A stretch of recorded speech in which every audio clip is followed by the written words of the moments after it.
This is an ABP Life podcast.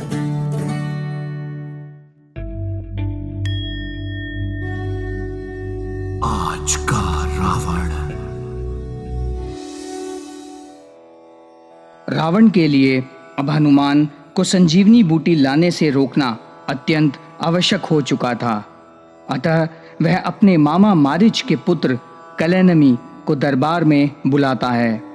यह देख मेघनाद आश्चर्य में पड़ जाता है कि उसके पिता रावण ने कलनेमी को ही क्यों चुना हनुमान को रोकने के लिए। तब रावण मेघनाद को बताता है कि कलनेमी अपने पिता मारीच की ही तरह मायाजाल में निपुण तथा एक शक्तिशाली योद्धा है। हनुमान को रोकने के लिए ताकत के साथ माया तथा बुद्धि का प्रयोग आवश्यक है।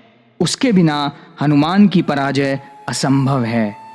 Hi everyone, welcome to the 23rd episode of Ravana series और मैं हूं आपके साथ गौरव कटारिया। कलनेमी अपने कुछ अनुयायियों के साथ रावण की आज्ञा लेकर पुष्पक विमान में द्रोणागिरी पर्वत की ओर निकल पड़ता है। कलनेमी साधु वेश में द्रोणागिरी पर्वत पर एक नदी के पास एक कुटिया बनाता है तथा अपने अनुयायियों को निर्देश देता है कि हनुमान को किसी भी तरह बहला फुसला कर उसकी कुटिया तक लाने के लिए। कुछ ही समय पश्चात कलनेमी के एक साथी को हनुमान नदी किनारे विश्राम करते हुए दिखाई पड़ता है।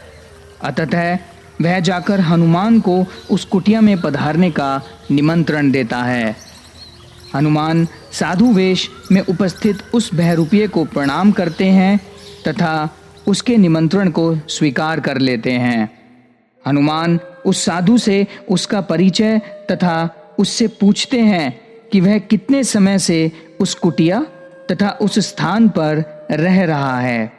तब वह हिचकिचाते हुए अपना परिचय देता है तथा बताता है कि कई वर्षों से वह वहां रह रहा है। अंततः हनुमान जैसे ही उस कुटिया के पास पहुंचते हैं तो वे देखते हैं कि उस कुटिया को देखकर किसी भी और से यह नहीं लग रहा था कि वह कई वर्षों पुरानी कुटिया हो। अतः हनुमान यह देख सतर्क हो जाते हैं। वे साधु का कुटिया में पधारने का निवेदन स्वीकार कर लेते हैं, परंतु जैसे ही वे कुटिया में प्रवेश करते हैं उन्हें एक तलवार का अग्रभाग एक वस्त्र में ढका हुआ दिखाई पड़ता है और तभी हनुमान समझ जाते हैं वह एक षड्यंत्र है तथा किसी तरह कुटिया से बाहर आकर एक विशाल शिला से कलनेमी के मस्तक पर प्रहार कर उसका वध कर बिना समय गंवाए तीव्रता से वहां से निकल जाते हैं। कुछ समय बिताने के पश्चात हनुमान संजीवनी बूटी सहित वापस लक्ष्मण के पास पहुंच जाते हैं। रावण का दूत उसे वह दुखद समाचार बताता है तथा लक्ष्मण के वापस जीवित होने की सूचना भी देता है।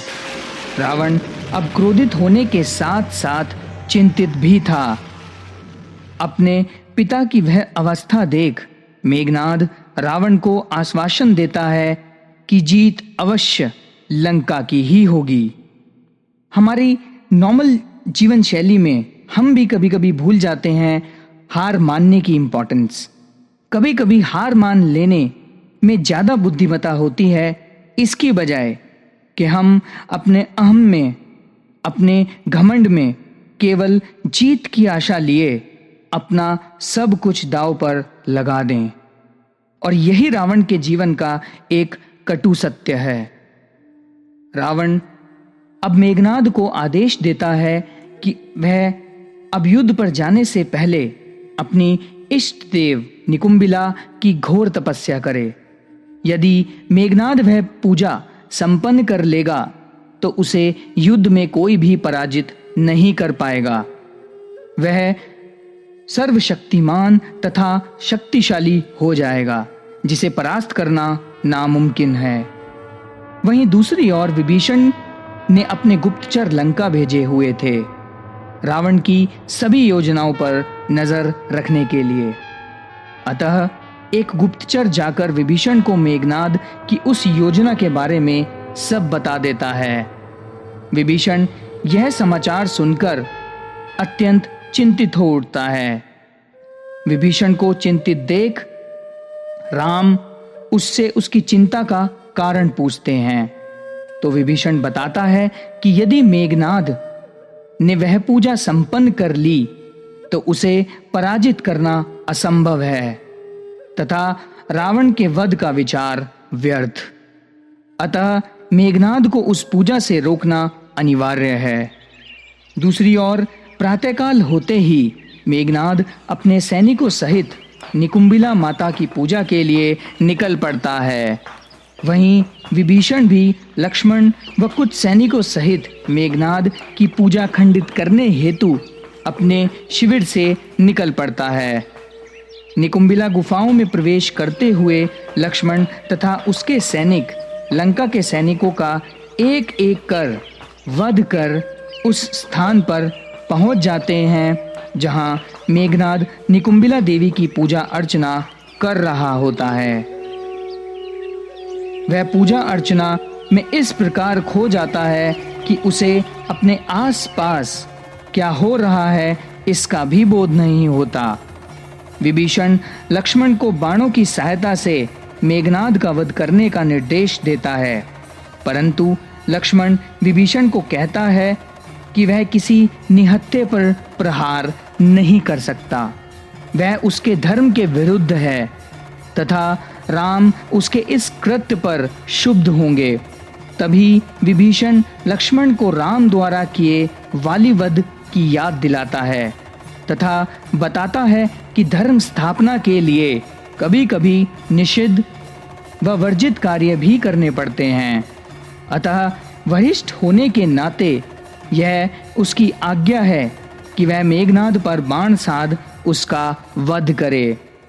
लक्ष्मण इंद्रास्त्र की सहायता से उसी क्षण मेघनाद का वध कर देता है और इसी के साथ वध हो जाता है एक अति महारथी का। रावण मेघनाद के वध की सूचना पाकर मानो अचेतन अवस्था में चला जाता है।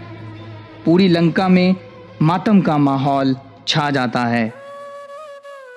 क्या अपना सब कुछ खोकर भी रावण अपने अहम के मद में डूबा रहेगा या मेघनाद की मृत्यु बनेगी उसके मोक्ष का कारण?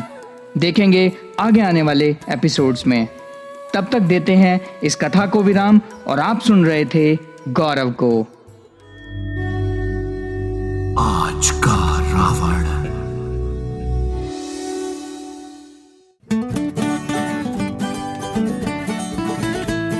This is an ABP Life podcast.